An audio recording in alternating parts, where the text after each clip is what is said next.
We live here in the Rose Quartz Divorce studio. Uh-huh. Coming to you. My name's DAmato. I have many things, just like we all are. It's funny, we like find all these little names for ourselves, all these kinds of qualifiers, and and some people even like to stack like letters after their names. All kinds of, you know.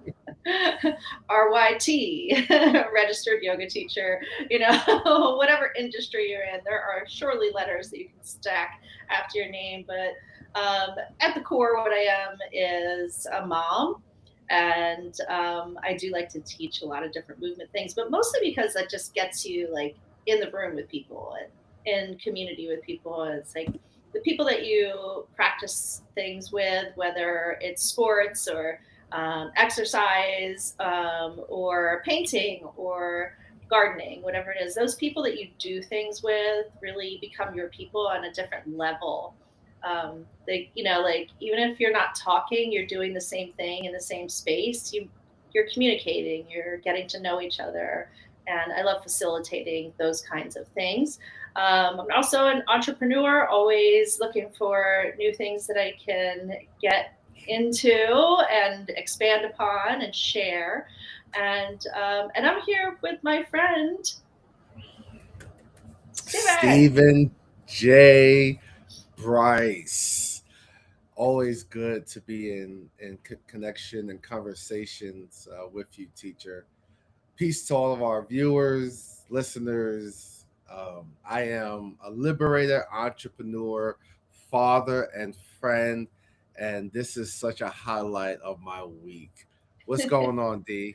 This is a highlight of my week too. I love it so much. So for anyone who's just meeting us, Stephen and I are divorce doulas. We call ourselves divorce doulas. And doulas, as some of you may have heard, they help women who are delivering their babies. So you might have a doctor, a midwife, a doula, all of the above.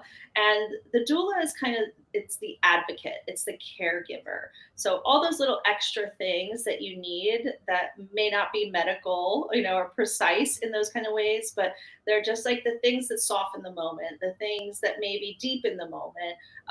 They're there to just walk with you through that birth or rebirth process if you happen to be going through something difficult like grief of any kind, loss, or divorce and breakup, which is something I'm certainly, I think, an expert on. So, so we're the divorce doulas, and you can find us on our website as well at Rose Quartz, QUARTZ, like the rock, rosequartzdivorce.com. So you can read a little bit more about what we do there. What we do here is talk.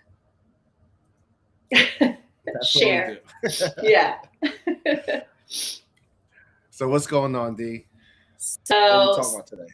we, usually have like quite a topic prepared and all kinds of stuff, but I'm just going to be like really open and vulnerable here. That I had a really tough day. I've spent most of the day sobbing, not just crying, but sobbing. And I wanted to still do this because I think it's important to share the highs and the lows. Like there are going to be times when you're going through your grief that you're doing well, you're handling it, and there are going to be times when you sob all day. And that's it's actually really good for your nervous system, to cry and release, and then maybe lay in bed, which I also did for a little bit. But it's not always easy. I am 2 years plus maybe a month into my actual divorce. The ink on the paper, which you think is going to set you free, you think is going to be, you know, that's it. The ink is on the paper, and I'm 2 years in and still um, having a really rough time with it. Um, I can't really speak on any of the specifics, but it's legal stuff, which is really scary. Yeah. And Yeah. there's like no amount of pranayama right now.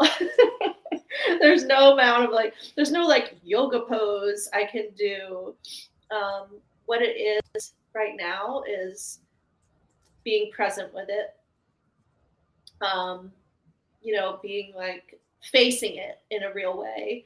And sometimes that does mean crying for me, but that's just like, sometimes that happens even when I'm mad. Like I get tears coming up.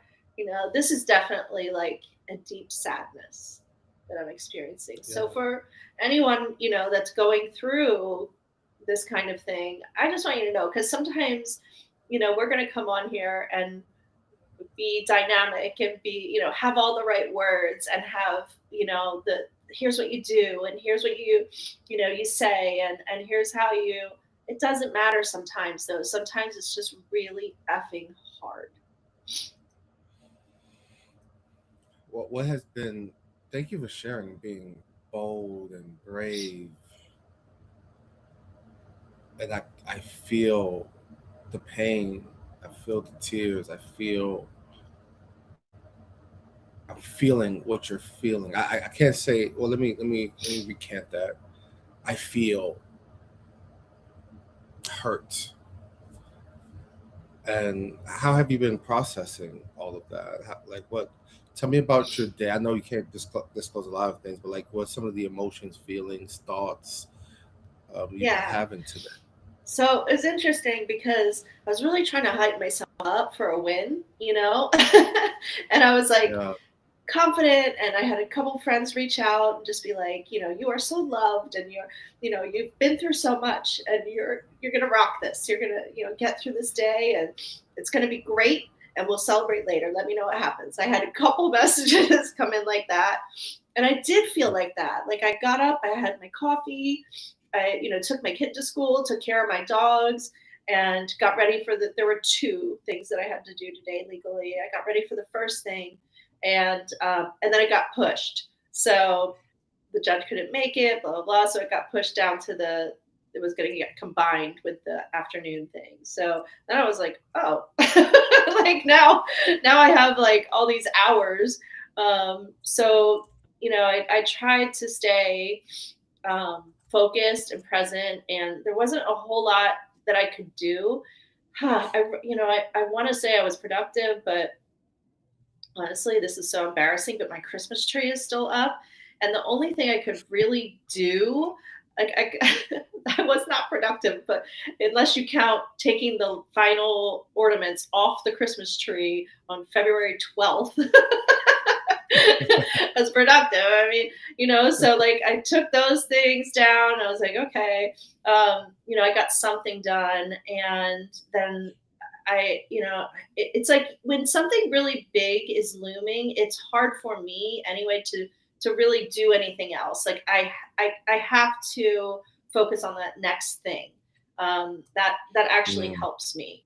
Is like, don't distract yourself. Like just stay focused on that thing. And that's the thing you have to get through. So if any other little things get done, I guess that's fine. But and that's hard because I happen to have the day off from work today because my boss was kind enough to make that happen for me. But that's not always the case either. I think a lot of times when we're going through these divorce type situations where you have a big deal thing happening that day, you still have to like show up and maybe like perform at work all day, or not let your kids know what's going on, like not be a total disaster in front of them. And that's kind of why I wanted to, even though I'm super embarrassed about like how swollen my eyes are and I've cried off all the mascara. And I'm a Philly girl. Like I love me some mascara. It's gone. I just cried it all off, and I can't put any more on. It won't even stay on. My eyelashes are wet. So it's a little embarrassing for me to be here like this in this state, mm, and but at the same time, I wanted to show up because I know people have to show up. We have to keep showing up.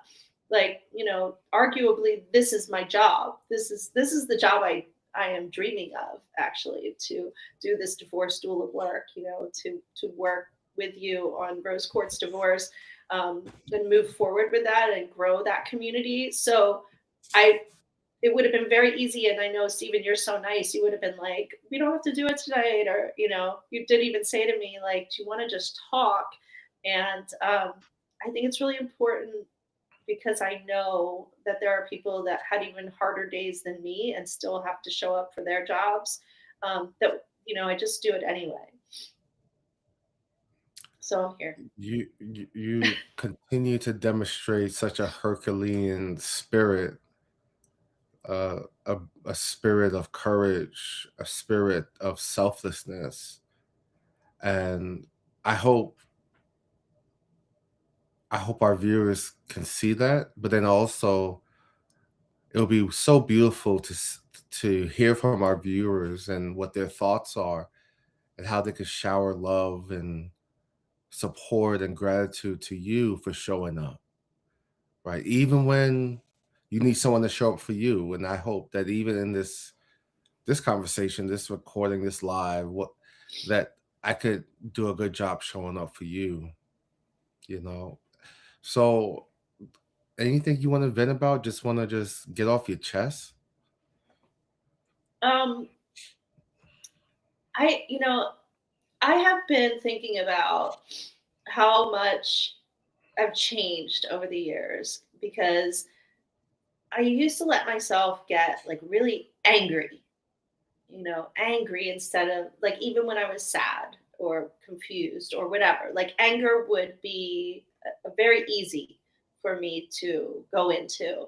And I was thinking today about how hard it is right now, especially after this second hearing did not go well, to not give in to that, to not to be able to overcome that which is arguably my nature, um, to overcome that and allow myself to be sad instead of angry, because it's really easy to just I could be really angry at my ex right now, and it's not that I'm not mad or whatever.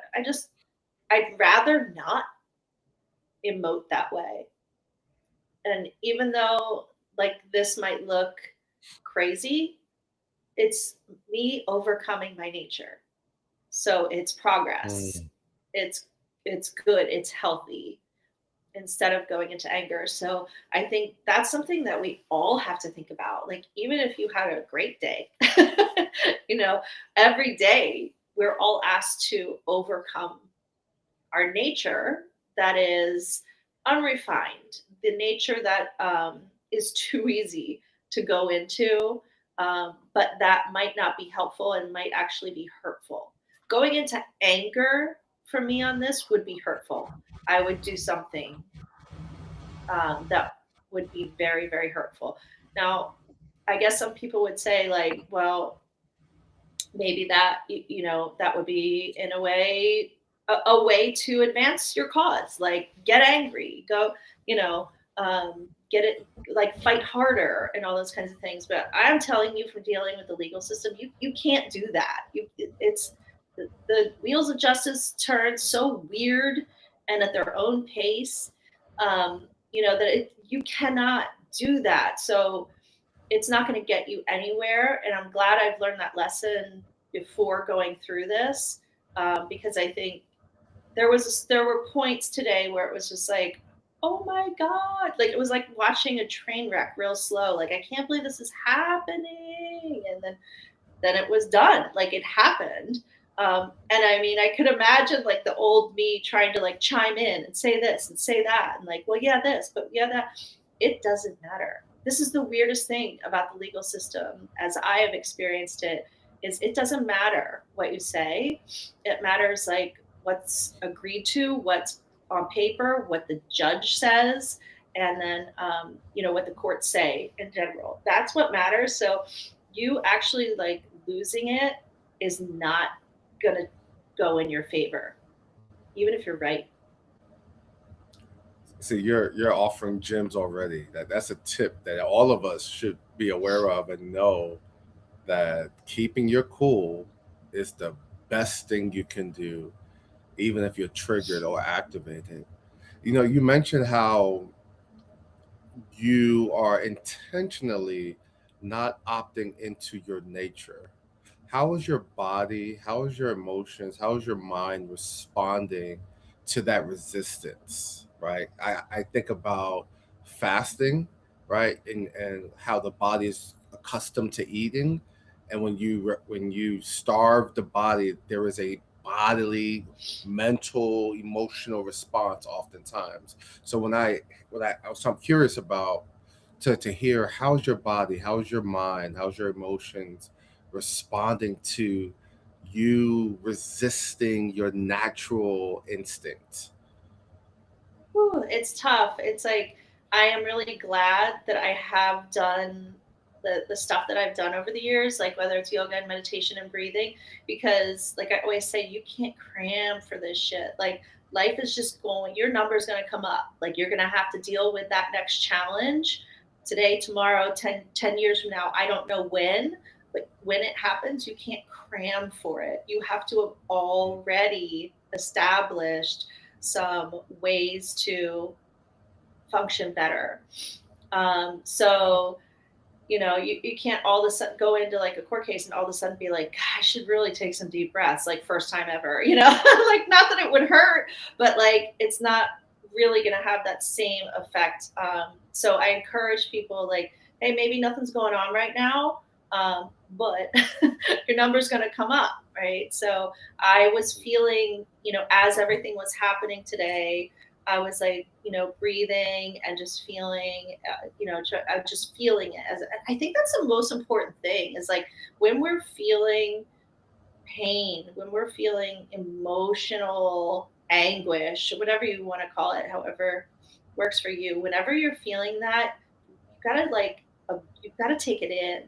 You gotta like completely explore it. You gotta like be like, oh, like there were points where I was gutted, and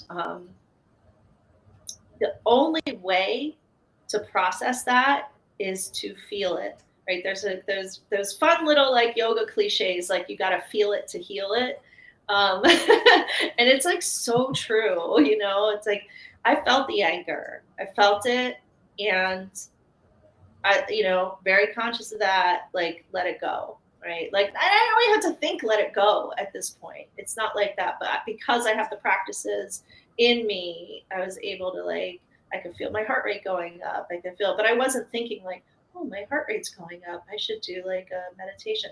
Not like that. It's just noticing, being like, I was with it. I was like, just in it. Now I will also say this week, I got to see the walking monks, the monks that are walking for peace, and I think everybody's following them now. There's probably going to be a documentary and everything. They're so amazing. But I was able to see them this week on the second to last day of their walk, and it's always again kind of like a feel it to heal it. Like there's all these like things the monks were saying about, or the one monk that talked about like when something's going on, there's nothing you can do about it. There's there's nothing you can do about it. Like and not always. If there's like somebody like hurting someone, you can step in, but like it's different. You got to like really dissect that. Like what he meant was when something's in motion already, it was already happening. This court was going to like it's like in yoga when you're practicing on the mat and you're doing like sun salutations and your flow and everything, there is a sequence of events happening. When that sequence starts, it's going to go through the process and complete, and there will be a consequence to that sequence. So what that monk was saying was kind of coming back to me too. Was like, this is happening, Diana. This is happening. You don't like it, but it's happening. And the monk he was going like this. So when that's going on, you come back to here, your breath, your nose, he was saying, and you come back to here, your heart, your heartbeat. And I was like just going back and forth between that. So I'm not sure if that answered your question. I don't even remember what your question was now. I was so, but but I think the point being is, oh, how's my body? It's tight right now. Like I feel very jammed up. Um, I'm gonna work on that, but it's very uncomfortable. I feel everything in every cell of my body right now. And sorry, I'm talking so much. And Right. that's where the sobbing comes in too, because that's actually a release and a way to like let your nervous system let some of it out. Right. So Sure. not holding those tears in, I think, is important. I'm also like super hydrating because of crying so much. I've got like like a drip drop in my water here, extra electrolytes because I cried a lot. Like I let a lot of salt out. One thing that stands out to me in you sharing is this move to be present with yourself in real time, being aware of what's happening in your body, right? Your heartbeat is starting to pick up. You're feeling all this tightness, this tension in the body. You you're aware of your intuition, your natural instinct to respond a certain way, yet in real time you're making an alternative decision. And that's remarkable. That exhibits strength, that shows us that your practice, whatever your mindfulness practice might be, whatever your consistent rituals, religious practices, whatever it might be, showed up in real time. It didn't just happen because it just happened. It happened the way it happened because you've been practicing.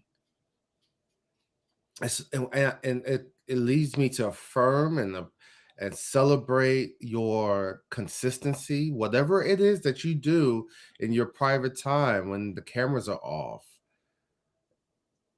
You are equipped for this journey, as painful and as gruesome as it might be. Diana, you are equipped for this journey.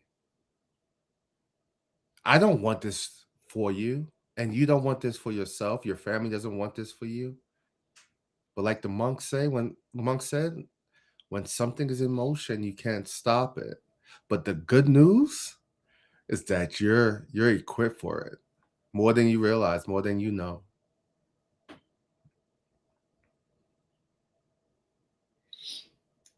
I always think about whenever I'm going through something hard, I always think there's somebody doing something harder, and I just want to say that, like, and this was really a hard day, but I know there's a woman or a person out there in the same situation, but harder.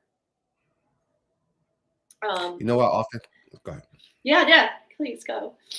You know, what I often tell my clients when they say something along those lines, that could be true. But right now, it's not about the person who's dealing with something harder or worse. Right now, is about you. So let's stay there.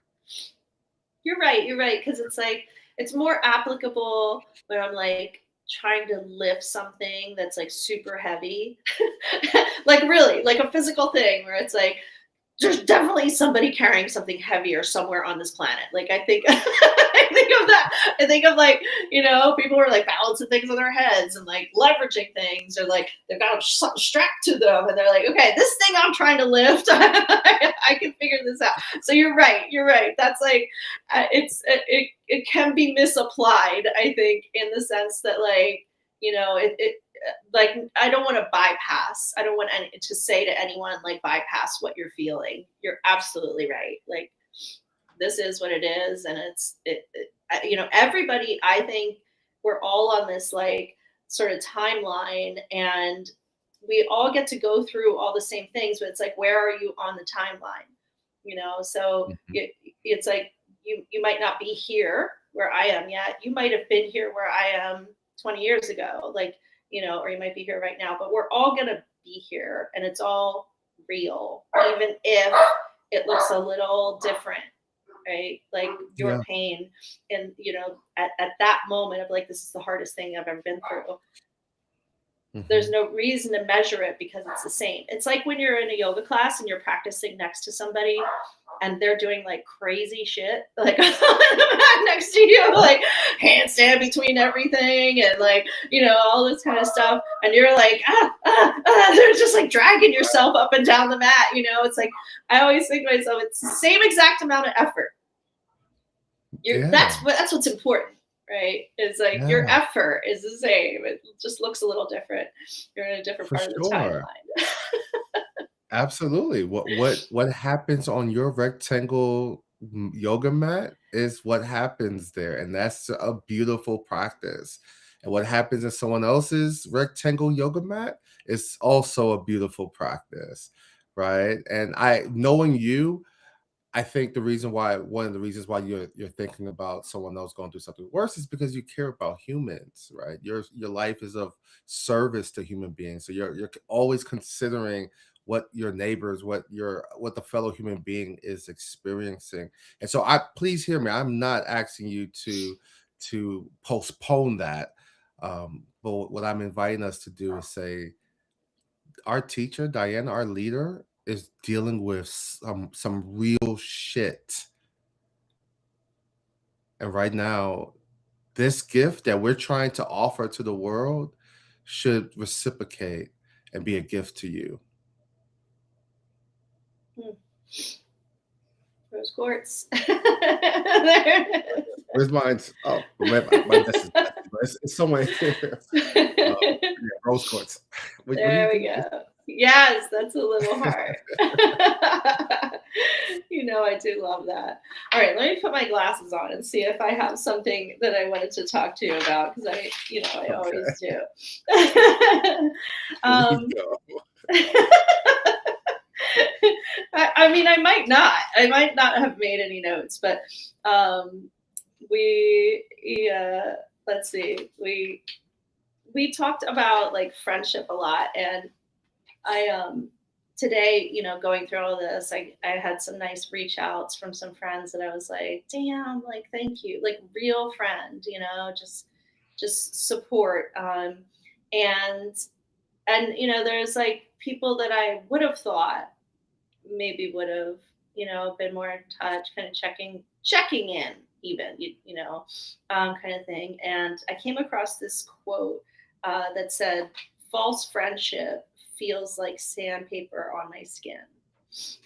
Mm, And yeah. stuff like that always sticks with me. I love like words and poems, and like people who put words and thoughts together and in interesting ways that you can feel in your body. And I think this is something about being an empath, like you are, being super what am I, highly sensitive person like I am. It's called HSP. um, those things actually like make us feel deeper. So when you hear music, when you see art, when you eat food, when I see words, poems, like that that broken part of yourself actually is the entryway into feeling art deeper. And in this case, like words, like often when I hear words like this, I'm like sandpaper on my skin, like, ooh, like that is it. It's not the worst thing in the world, like sandpaper on your skin, but it's like, ooh, it gives me that kind of feeling. Um, so yeah, I just, I think like a lot of what we talk about is finding support and finding those right people to be around. So um, how would you advise or tell somebody to identify like false friendships? In this case, like for me, it was like, oh, if something makes me feel like grating like sandpaper on my skin, because I do think that as we're going through transitions, or rebirths, like through these wounds of grief and loss, that it is an opportunity to rebuild your life in a way. Sorry, my puppy's barking. And in a way that like you should, because like be more selective about the people that you're letting yourself be around. Like that's part of up leveling your life. And so I guess what I'm saying is, sorry, my mind has been all over the place today because of this. You're Really good, teacher. trying to You're good. trying to stay, take a breath, stay in it. But finding, how do we find the false friendships in our lives, and then what do we do to change, like to let them go and bring in, make more space, whatever, for real relationships. Yeah. I think this is a common question that's asked and studied. And as human beings, humans like you and I, who love deeply and feel deeply, as you mentioned earlier, we sometimes our emotions can cause us to can blur our vision when the evidence is right there, Hmm. right?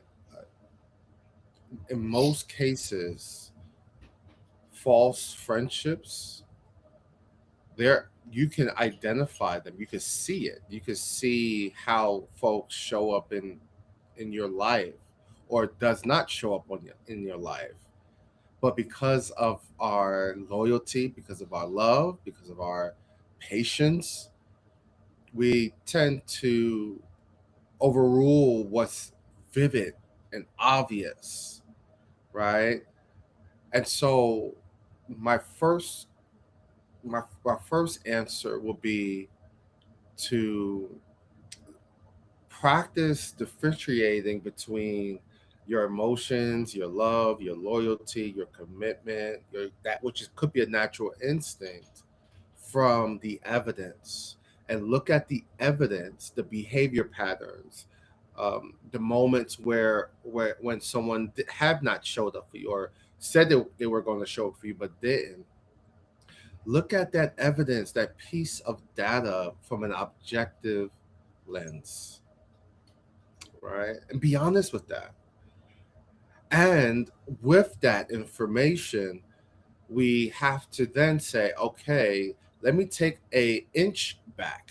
May not have to be a full step back, but just an inch back to see how this person continues to show up before I just unlock the key to my heart and welcome that person in blindly because we just like their energy or because they're fun or whatever the case may be, right? We have to be honest with the evidence, the data. People will show you their true colors more than they will tell you. Hmm.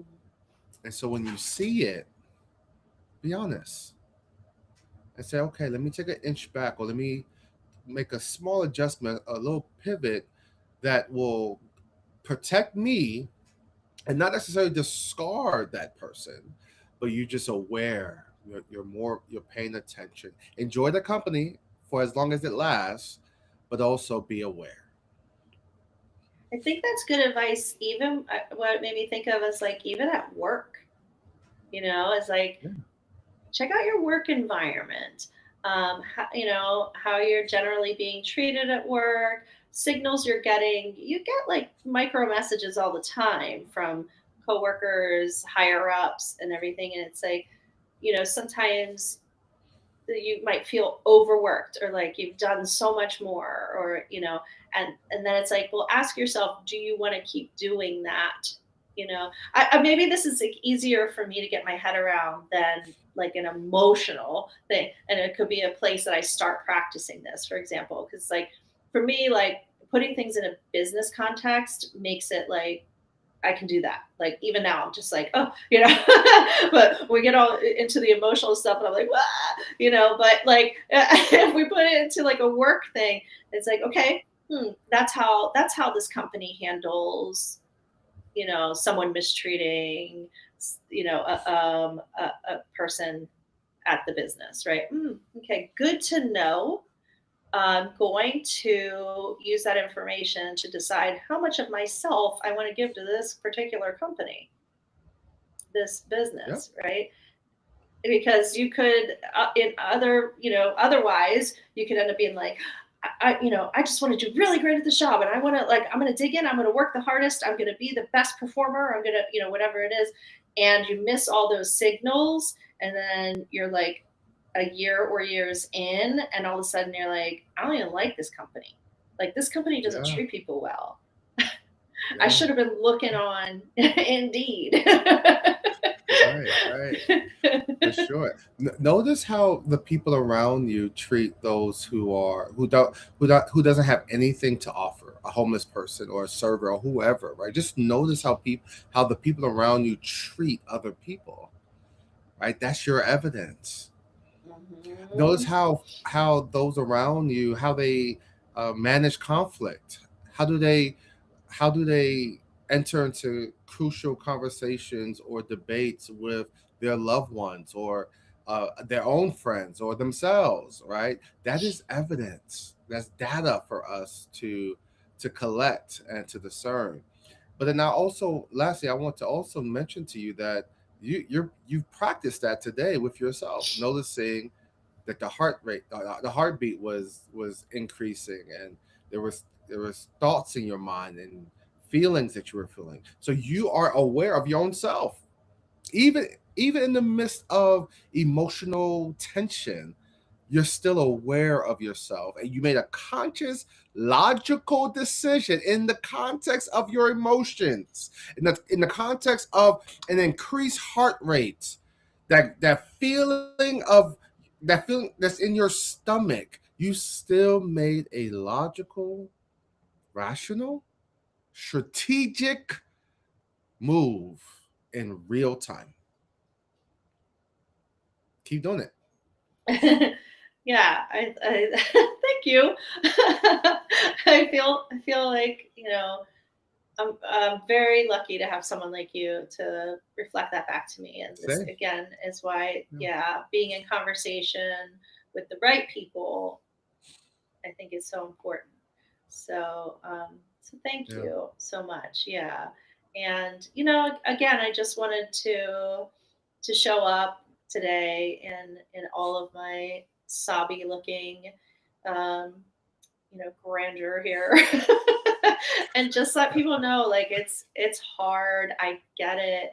It's not pretty all the time, but it's fucking beautiful, like life truly is. yeah, um, and you got to just keep your eye a little bit down the road, a little bit down the road. Like, you know, I didn't get the W I wanted today. I didn't even score a goal. But I got to keep my eye on the next thing, mhm, because that's sort of like what keeps me moving forward. This whole thing, for you can't sure. give up. You can't give up. There's no giving up. You're gonna have to deal with whatever it is. And man, there was a point today. This is like so embarrassing, but I actually like I've never done this before. But I looked myself in the mirror. Have you ever done this? Like I got real close and like looked myself in the mirror and was like, "This is like the stupidest quote I think." But there's that quote that's like, "Nobody's coming to save you." Have you ever heard that? Yeah, and it's Yeah, so I've like heard. I've always thought like, "Oh, that's so dumb. Of course, no one's coming to save you." Like what? Like why even write that down? Like, gonna save you or whatever. Like, like it hit me in a different way today. And also like looking at yourself in the eyes up close in the mirror. That's a whole practice too. I know there are Yeah, some meditations where you can do like mirror gazing. I just don't. I'm usually like, I don't want to look, and everything's, like, okay, like, I mean, I try not to look too long in the mirror. And man, I looked pretty long, and I was just like, you got to do this. You have got to do this. You can't give up. You have to get to that next goalpost. You have to keep going. And Yeah. it was like super weird and super powerful, but in a way, I think like there's something going on personally for me where like this is such a stupid big struggle. Like everything's so incredibly messed up and hard, but there's something there for me, like to grow from. Like I've got to stand up for myself a little more. And it's okay if you cry. I Mhm. think crying's like, again, like I said, it's like good reset for your nervous system. You're like detoxing stuff through your tears. It's like it's cleansing. It's natural. Like it's the first thing we do when we're born. Yeah, for sure. you know? For sure. For sure. so yeah, so there's something to that too. I don't know that, maybe just try that. Just like pound your hands down, on that sink and just look yourself in the eyes and be like, no one's coming to save you. This is yours to do. This is yours. And you can do it. You're going to do it. You're going to keep going. That Even part. if it seems, yeah, like today wasn't the day.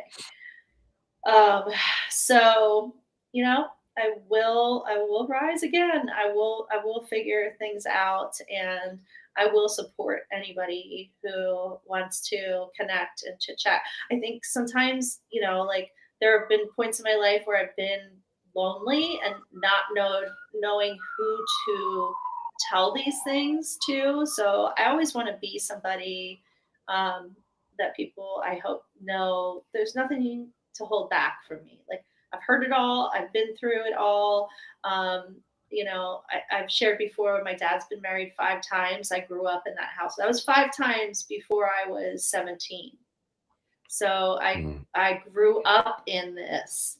Um, so there's I've been on all sides of it. And so anyone who wants to reach out, if you want to look through the website rosequartzdivorce.com, there's contact there, and you can find me pretty easily online too. And please don't hesitate, and don't be ashamed or shy or anything. I mean, look. It's a safe space, right? And Yeah. so we do not just offer space to our clients and our friends, our neighbors. We offer space to and for one another. So this is not just a job. This is a service that we want to share with ourselves and with so many other people. So Absolutely. it's Stephen, I always good to usually, be. yeah, I usually have Go ahead. something like really fun to share with you. Let me see what I did I save anything to share with you? Because I always like to do it. Hey, did you like the Super Bowl halftime? By the way, while I scroll, did you watch it? Believe believe it or not, I was working. I was catching up on work. I canceled my RSVP to attend a Super Bowl party, and I just worked. And so I still haven't caught up to a lot of pop culture related things. I've just been Wow. working. First quarter is always busy for me, and so um Q1. yeah, Get Q1 with it, grind. people. The Q1 grind. I love it. Um, okay. I'm supposed to be in Trinidad right now, Wait, what do you mean but I can't. supposed to be? Partying for Trinidad's annual carnival, but Wow. I canceled it because I have a lot of shit to do, you know. And I last year I actually went to Trinidad during during that busy season. And while I had a great time, in the back of my mind, I was like, Steven, what are you doing? It's Q1. You're out here in these streets just partying, just being single, and so. Oh my God. That is like a meme we need to make. Steven, what are you doing? It's Q1. And you like. I like that. I see you. So, oh my God. Yeah, I have content. Trust me. I was losing my mind. But at the same time, I'm not saying that enjoying life is not a good thing. It's just timing is right. It's just Q1. Right, it's Q1, Steven. What are you doing?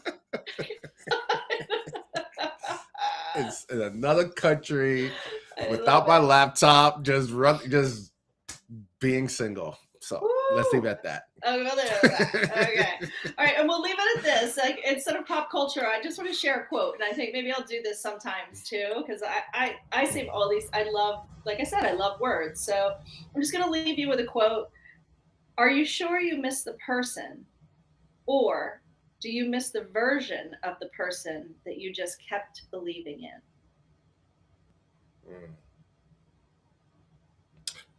I am actually struggling with that, but. Right. We could talk about that the next episode. We did. We've talked about potential before. It's like, yeah, that's like a big topic. So yeah, we'll talk about potential more for sure. I want to thank everybody for letting us chit chat, letting me ugly cry. And Steven, you were the best. Like, you made me belly laugh on a day that I spent mostly, that felt so good. Thank you. Mission accomplished. So My much. pleasure. All right. Thank you to all our friends supporting us. Meet us over on Instagram too, please. It's the Rose Quartz, QUARTZ pod. And we out.